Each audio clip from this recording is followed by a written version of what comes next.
A documentary about the history of Atlantic Beach is in the works. Crews came from Texas to the Grand Strand this weekend to film scenes of 4 blocks, the last Black Pearl.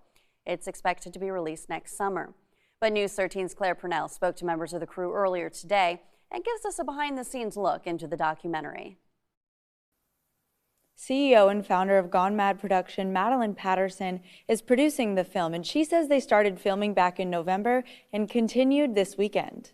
I had never heard of a Black-owned beach. Immediately, my interest was sparked, like, wow, in our history books, never heard of this. Traveling around, never heard of this. So this story has to be told. A lot of our history is verbal.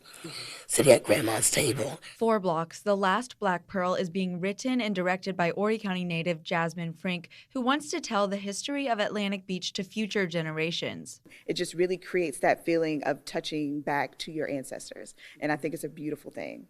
One of the reenactment scenes is all about Punk's Patio, which Frink says was a popular club right on the beach in the 1950s and 60s. While the club is no longer there, the crew was able to reenact something similar. And we created that entire scene. We had people playing pool, we had people dancing, swing dancing, the Charleston, we had people playing cards, and just really taking it back into that moment and really giving people that nostalgia again, because it's important that we just never forget that feeling that our ancestors had, and realizing like this was the only place they could go, and they literally made the best out of it. Frink told us one of her favorite parts about filming in Atlantic Beach this weekend was working with one longtime Atlantic Beach resident named Reverend Jake Bellamy, who calls himself, quote, the OG of Atlantic Beach, end quote, having lived there for years.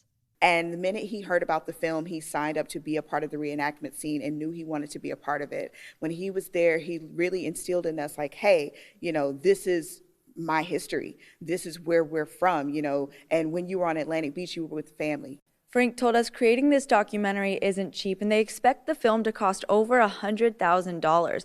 They are raising money to help fund these efforts. You can find the link to donate on our website, WBTW.com. Reporting in the studio, Claire Purnell, News 13.